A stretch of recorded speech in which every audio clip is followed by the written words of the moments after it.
ఏటా వందలాది మంది ప్రాణాలు పట్టుకుపోతున్న రోడ్డు ప్రమాదాల నివారణకు జాగ్రత్తలు తీసుకోవడం లేదు. తరచుగా రహదారులు నెత్తురోడుతున్నా అధికార యంత్రాంగం అప్రమత్తం కావడం లేదు. ఇంట్లో నుంచి బయటకు వెళ్లిన మనిషి తిరిగి సేఫ్గా ఇంటికి వస్తాడన్న గ్యారంటీ లేకుండా పోయింది. తెలంగాణ రవాణా శాఖ మంత్రి ఇలాఖలోనే రోడ్డు భద్రత అధ్వానంగా ఉంది. కరీంనగర్ జిల్లా రహదారులు నరకానికి నకల్లుగా మారాయి. కన్నుడి చావుకు 1,00,000 కారణాలన్నట్లే రోడ్డు ప్రమాదాలకు ఎన్నో ఉల్లంఘనలు. పాలకులు అధికారుల నిర్లక్ష్యం అమాయకులను బలి తీసుకుంటోంది. నెత్తి టోరులు పారిస్తున్న నిర్లక్ష్యంపై సాక్షి గ్రౌండ్ రిపోర్ట్. మొన్న కర్నూలు జిల్లాలో ఘోర రోడ్డు ప్రమాదం 10ల సంఖ్యలో ప్రాణాలు పట్టుకుపోయింది. నిన్న వికారాబాద్ జిల్లా రోడ్డు ప్రమాదంలో 19 మంది అన్యాయంగా దుర్మరణం చెందారు. 2 ప్రమాదాల్లోనూ నిబంధనల ఉల్లంఘనలు ఉన్నాయి. అధికార యంత్రాంగపు నిర్లక్ష్యాలు ఉన్నాయి. పాలకుల ఉదాసీనత ఉంది. అనుభవాల నుంచి పాఠాలు నేర్వకపోవడం వల్లనే రోడ్డు ప్రమాదాలు ఏటా పెరుగుతున్నాయి. ఉమ్మడి కరీంనగర్ జిల్లాలో ఏటా రోడ్డు ప్రమాదాలు భయంకరంగా పెరుగుతున్నాయి. ప్రమాదాలకు చాలా కారణాలు: వాహనాల సామర్థ్యాన్ని మించి ఓవర్లోడ్ చేయడం, మితిమీరిన వేగం, మద్యం సేవించి డ్రైవ్ చేయడం, కీలక కూడళ్లలో ట్రాఫిక్ సిగ్నల్స్ లేకపోవడం, రోడ్ సేఫ్టీ నిబంధనలను తుంగలో తొక్కడం వంటి కారణాలన్నీ ప్రమాదాలకు దారితీస్తున్నాయి. కరీంనగర్ బైపాస్ నుండి వెళ్లడం అంటే మృత్యువు భుజంపై చెయ్యేసి నడవడమే అంటున్నారు స్థానికులు. కరీంనగర్లో రోడ్డు ప్రమాదాలకు దారితీస్తోన్న పరిస్థితులపై మా ప్రతినిధి రమణ అందిస్తోన్న గ్రౌండ్ రిపోర్ట్. రోడ్డు ఎక్కాలంటేనే ఇప్పుడు ప్రమాదాలతోని భయపడే పరిస్థితి నెలకొంది. దీనికి రోడ్లపైన పడ్డ గుంతలు కావచ్చు, మరొక వైపు రోడ్లు సరిగా లేకపోవడం కావచ్చు, సిగ్నలింగ్ వ్యవస్థను కూడా ఎవరు పట్టించుకోకపోవడము, ఏర్పాటు చేయకపోవడం కూడా ప్రధానమైన కారణం కావచ్చు. ప్రస్తుతం మనం చూస్తున్నాము, మనం ఇక్కడ కరీంనగర్ బైపాస్ రోడ్లో ఉన్నాం. బైపాస్ రోడ్ అంటే పూర్తిగా గ్రానైట్ లారీలతో పాటుగా టిప్పర్లు, అదేవిధంగా ముఖ్యంగా ఇసుక లారీలతో పూర్తిగా ఇక్కడంతా కూడా ఒక భయానకమైన వాతావరణం ఉంటుంది. ఇక్కడ మనకు సిగ్నల్స్ వ్యవస్థ లేకపోవడంతో చాలామంది కూడా ఈ మొత్తం ఈ కూడల్లో ఒక వైపు నుంచి ఇంకొక వైపుకు వెళ్ళాలంటే చూసుకొని వెళ్ళాల్సిన పరిస్థితి. ఏమాత్రం కొంత వాళ్ళు నిర్లక్ష్యంగా ఉన్నా కానీ వాళ్ళ ప్రాణాలకే ముప్పు. గతంలో కూడా ప్రాణాలు పోయిన ఘటనలు ఉన్నాయి. ఈ నేపథ్యంలో మనం బైపాస్ రోడ్డు పైన మనం కూడల్లో ఉన్నాము. ముఖ్యంగా ఇటు వేములవాడ, సిరిసిల్ల నుంచి కరీంనగర్కు, అదేవిధంగా ఈ బైపాస్ రోడ్ నుంచి అటు వరంగల్, హైదరాబాద్కు కనెక్టివిటీ ఉన్న రోడ్డు మనం చూడవచ్చు. ముఖ్యంగా గ్రానైట్ లారీలు కూడా కేవలం 40 టన్నుల బరువుతోనున్న వాటిని మాత్రమే తీసుకెళ్లాల్సి ఉంటుంది. కానీ గ్రానైట్ లారీలు 50-60 టన్నులు మించి తీసుకెళ్తుండడం కూడా మనం చూడవచ్చు. మొత్తంగా చూస్తే మనకు కరీంనగర్ జిల్లా వ్యాప్తంగా కూడా గత ఏడాది మనం ఒకసారి పరిశీలిస్తే పెద్ద మొత్తంలో మనకు ప్రమాదాల బారిన పడ్డ పరిస్థితులు ఉన్నాయి. మనం చూడవచ్చు, దాదాపు 2025లో మనం ఒకసారి పరిశీలిస్తే కనుక మొత్తం 621 ప్రమాదాలు జరిగాయి. 150 మంది చనిపోయారు. అదేవిధంగా 574 మంది గాయపడ్డారు. మొత్తంగా అంటే ఎంత తీవ్రత ఉంది అనేది కూడా మనకు ఈ ప్రయాణాలు, అదేవిధంగా ఈ యాక్సిడెంట్లు అనేటివి మనకు చెప్తున్నాయి. కాబట్టి ఖచ్చితంగా నిబంధనలు ఉల్లంఘించకుండా చూసుకోవాల్సిన బాధ్యతనైతే మనకు పోలీస్ పైన, అదేవిధంగా రవాణా శాఖ పైన ఉంది. ఎందుకంటే రవాణా శాఖ ప్రతి ఏటా కూడా రవాణా వారోత్సవాలను నిర్వహిస్తుంది తప్ప దీన్ని తూతూ మంత్రంగా కంటి తుడుపు చర్యగా మాత్రమే చూస్తుంది తప్ప దీన్ని చిత్తశుద్ధితో నిర్వహించడం లేదు. ఈ క్రమంలో ప్రమాదాల బారిన పడుతున్నారనే ఒక అపవాదు కూడా మూటగట్టుకుంది. మనం చూడవచ్చు, మొత్తంగా ఇప్పుడు కూడా పెద్ద పెద్ద హెవీ వెహికల్స్ మనము బైపాస్ రోడ్లో ఏ విధంగా తిరుగుతున్నాయని కూడా మనం చూస్తున్నాము.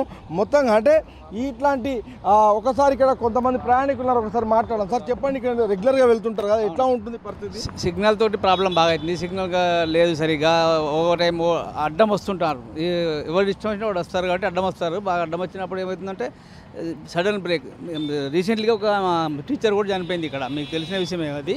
అట్లా ఇలాంటి యాక్సిడెంట్లు అంటే ఈ రోడ్లో చూడండి, బైపాస్ రోడ్లో అసలు వాడు ఏదో సైడ్ వాల్స్ బెటర్ కదా, అవి ఒక్క కాడ కూడా కరెక్ట్ లేదు, అన్ని గుద్దేసుకుంటూ వెళ్ళిపోతున్నారు. అంటే అది యాక్సిడెంట్లు ప్రాబ్లం. యాక్సిడెంట్స్ ఎట్లా చనిపోయేవాడు చనిపోతున్నారు, ఏదేదో జరుగుతుంది. మరి దానివల్ల ఏమైతే మాకు అర్థం కావట్లేదు. ఈ రోడ్లు ఏంటి, దీనికి లైటింగ్ కరెక్ట్ లేదు, ఏం లేదు. ఒక లైటింగ్ అయితే కరెక్ట్ లేదు. మళ్ళీ అంటే మీరు రెగ్యులర్గా తిరుగుతుంటారు కదా, ఇక్కడ ఎలాంటి వెహికల్స్ వస్తుంటాయి సార్? దగ్గర ఈ మన గ్రాండెడ్ వెహికల్స్ అవి ఎక్కువ అవుతుంటాయి ఈ సైడ్లో. ఈ సైడ్లో అంటే మామూలుగా బస్సులో వెళ్ళిపోతాయి, కానీ ఇందులో గ్రాండెడ్ వెహికల్స్ ఎక్కువ పోతుంటాయి. ఇక్కడ వరుస రోడ్డు ప్రమాదాల నేపథ్యంలో ఇప్పుడు మన రోడ్లు ఎంత సేఫ్టీ అనేది ఒక చర్చ జరుగుతున్న క్రమంలో బైపాస్ రోడ్లో కరీంనగర్లో నేను మీకు చూపిస్తున్నా. బైపాస్ రోడ్లో నిత్యం పూర్తిగా గ్రానైట్ లారీలతో పాటుగా కంకర క్రషర్స్ నుంచి వచ్చే లారీలు, అదేవిధంగా టిప్పర్లు, మట్టి టిప్పర్లు మనం చూడవచ్చు. నేను మీకు ఒక్కసారి కెమెరా రోల్ చేసి చూపిస్తున్నాను, పక్కకు తిప్పి ఎంత పెద్ద లారీ ఎంత పెద్ద గూడ్స్తో వెళ్తుందో మనం చూడవచ్చు. ఇలాంటి లారీలు ఇక్కడ పూర్తిగా తిరుగుతూ ఉంటాయి. ముఖ్యంగా గ్రానైట్ లారీలుతోని పూర్తిగా ప్రమాద హేతువుగా మారుతున్నాయని చెప్తున్నారు. ముఖ్యంగా మద్యం సేవించి కూడా అలాంటి లారీలు వస్తుండడంతో చాలా ప్రమాదాలు నెలకొంటున్నాయి. గత కొద్ది రోజుల క్రితమే ఒక టీచర్ కూడా ఇక్కడ మృతి చెందారు. మనం చూడవచ్చు ఇదే బైపాస్ రోడ్లో మానేరు సిబిఎస్ఈ స్కూల్ను మనం గమనించవచ్చు. ఇలాంటి స్కూల్స్ ఉన్నాయి ఇక్కడ, పారమిత అదేవిధంగా మానేరు వంటి స్కూల్స్. వీళ్ళంతా విద్యార్థులు బయటకు వచ్చే క్రమంలో కావచ్చు, ఇక్కడ వాహనదారులు ఇక్కడ వెళ్ళే క్రమంలో కావచ్చు, ఎలాంటి సిగ్నలింగ్ వ్యవస్థ కానీ చెక్ పోస్ట్ కానీ లేకపోవడము, రాత్రిళ్ళు ఇక్కడ వెలగాల్సిన లైట్లు కూడా పూర్తి స్థాయిలో వెలగకపోవడంతో చాలా ఇబ్బందులు పడుతున్నామని చెప్పేసి ప్రయాణికులు అదేవిధంగా వాహనదారులు ఇక్కడ వెల్లడిస్తున్న పరిస్థితి అయితే మనకు కనిపిస్తుంది.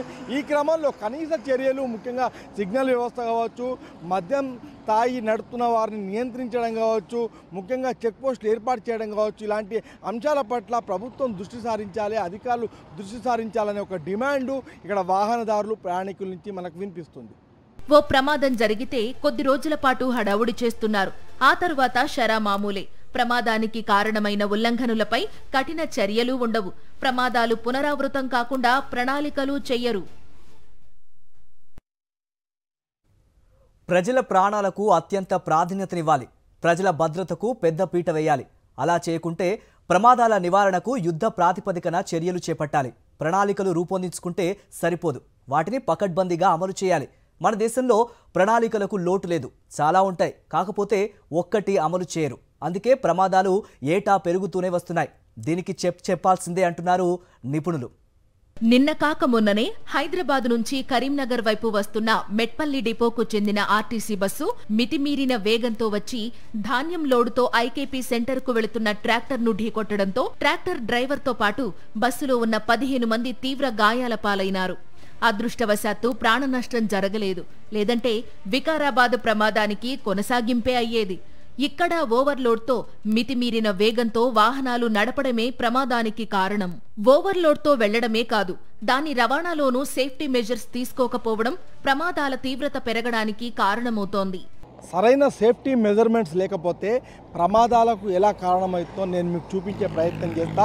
నేను గ్రానైట్ లారీ దగ్గర ఉన్న ఈ కంటైనర్ను మనం చూడవచ్చు. ఇక్కడ గ్రానైట్ను దాదాపుగా 40 టన్నుల కంటే ఎక్కువ బరువు ఉన్నది తీసుకెళ్ళొద్దు, కానీ 50-60 టన్నులకు సంబంధించిన గ్రానైట్ కూడా వెళ్తుంది. అదేవిధంగా ఒక గ్రానైట్ బండ కంటే ఎక్కువగా తీసుకెళ్ళొద్దు, కానీ మనం ఒక కంటైనర్లో చూస్తున్నాం, రెండు గ్రానైట్ బండలు మనం చూస్తున్నాం. మరొక వైపు మనం సేఫ్టీ మెజర్మెంట్స్ కనుక ఇక్కడ పరిశీలిస్తే ఇక్కడ కేవలం ఇది ఆగడానికి ఎలాంటి అంటే దీనికి ఒక రక్షణ లేదు, భద్రత లేదు. ఈ క్రమంలో ఇవి కింద పడడంతో పక్క నుంచి వెళ్ళే వెహికల్స్ కావచ్చు, వెనుక నుంచి వచ్చే వెహికల్స్ కావచ్చు, ఇవన్నీ కూడా ప్రమాదాలకు గురవుతున్న దాఖలాలు మనకు కరీంనగర్ జిల్లాలో బైపాస్ రోడ్లో తరచూ కనిపిస్తున్నాయి. గతంలో పలు యాక్సిడెంట్లు జరిగాయి, పలువురు మృతి చెందారు.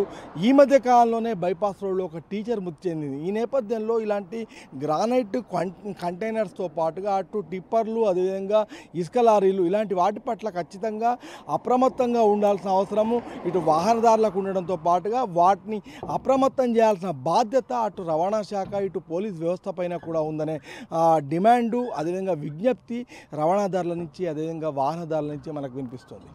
కరీంనగర్ బైపాస్ గుండా నిత్యం భారీ వాహనాలు వెళుతూ ఉంటాయి. ఇక్కడ ట్రాఫిక్ సిగ్నల్స్ కూడా లేవు. ఏ వైపు నుండి ఏ వాహనం దూసుకు వస్తుందో తెలీదు. అందుకే ప్రమాదాలు పెరుగుతున్నాయి. బాగా డస్ట్ కూడా ఎక్కువ ఉన్నది, రోడ్డుకు కళ్ళలో పడుతుంది. కళ్ళు ఎక్కువ ముంగడ పోయేది, మన ముందు వేలు కూడా ఏం కనిపించదు. లారీలు కూడా బాగా ఓవర్ స్పీడ్ తోటి పోతున్నాయి. ఇక్కడ జంక్షన్ కాడ కూడా ఏమో మన లైటింగ్ ఏం లేదు, స్టాపు కానీ ఇప్పుడు ఏదైనా వస్తున్నాడో మేము ఆగవలసి వస్తాను. వీళ్ళు వెళ్ళిపోదాకా ఆగి మేము చూసుకొని దాటవలసి వస్తాను. అంటే ఇది పెద్ద జంక్షన్ కదా, ఇక్కడ సిగ్నల్ వ్యవస్థ లేదు కదా. అదే సిగ్నల్ వ్యవస్థ ఇక్కడ పెట్టాలి. అది పెట్టక ఇప్పుడు మనం టర్నింగ్ ఏమొస్తున్నా కూడా తెలుస్తలేదు. ఇక్కడ ప్రధానంగా ఎట్లాంటి వెహికల్స్ పోతాయి? ఎప్పుడు గ్రాండ్ లారీలు పోతాయి, ప్లస్ హెవీ వెహికల్స్ లారీలు పోతాయి. ఎప్పుడు ఇది బైపాస్ కాబట్టి ఎక్కువ లారీలు పోతాయి. ఎక్కువ రెగ్యులర్ పోతా. ఏమనిపిస్తుంది ప్రయాణం చేసినప్పుడు? ఇప్పుడు ఇక్కడికి వచ్చినాక స్లో వాల్సి వస్తుంది. ఇక మనం చూసుకుంటే వాల్సి వస్తుంది. ఇక ఎందుకంటే బాగా డస్ట్ ఉన్నది, మళ్ళీ ఓవర్ స్పీడ్ పోతాయి లారీలు అన్నీ. సిగ్నల్ కంటే సార్ నాకు ఎలా అనిపిస్తుందండి, కొంచెం రోడ్డు కొంచెం ఇట్లా కొంచెం పెద్దగా చేసి ఒక రౌండ్ అబౌట్ చేసి ఇంకా కొంచెం ట్రాఫిక్ కొంచెం అంటే ట్రాఫిక్ ఫ్లో అనేది కొంచెం స్మూత్ అవుతుంది. అది వెహికల్ నడిపించే వాళ్ళకి ఇంకా కొంచెం ఈజీ అనిపిస్తుంది. ఎందుకంటే ఇట్స్ వెరీ డేంజరస్, చాలా డేంజరస్. అటు చూడాలి ఇటు చూడాలి, బండి వస్తుంది, మళ్ళీ these trolleys and trailers they create lot of trouble. Of course it's not their fault, absolutely not their fault.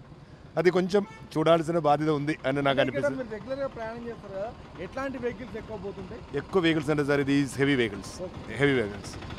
Then of course school vehicles and all, we cannot help it out. They have to go. We cannot blame anyone except the authorities. They have to take care of it. ఈ ఏడాదిలో ఇప్పటి వరకు కరీంనగర్లో 621 road ప్రమాదాలు జరగ్గా అందులో 156 మంది మృత్యువాత పడ్డారు. 574 మంది తీవ్ర గాయాలతో ఆస్పత్రుల పాలయ్యారు. జరిగిన 621 రోడ్డు ప్రమాదాల్లో 156 మంది మృత్యువాత పడగా 574 మంది గాయాల పాలైనట్టు అధికారిక లెక్కలే చెబుతున్నాయి. ఒక కుటుంబ పెద్దను కోల్పోతే ఆ కుటుంబం పాడే బాధ వర్ణనాతీతం. ఆ బాధను అనుభవించిన వాళ్ళకే తెలుస్తుంది. అయితే అలాంటి పరిస్థితులు ప్రమాదాల్లో మనం తరచూ చూస్తూనే ఉన్నాం. ఈ క్రమంలో అలాంటి ప్రమాదాలను అరికట్టాల్సిన వాళ్ళు ఖచ్చితంగా మానవీయ కోణంలో ఆలోచించి రోడ్డు ప్రమాదాల పట్ల అప్రమత్తతతోని సిగ్నలింగ్ వ్యవస్థ, అదేవిధంగా లైటింగ్ వ్యవస్థ, ముఖ్యంగా చెక్ పోస్టులతోని మద్యం అతిగా సేవించే వాళ్ళను నియంత్రించడం వంటివి చేయాలనే ఒక డిమాండు, విజ్ఞప్తి వాహనదారుల నుంచి మనకు వినిపిస్తుంది. కెమెరా పర్సన్ సతీష్తో రమణ, సాక్షి టీవీ, కరీంనగర్.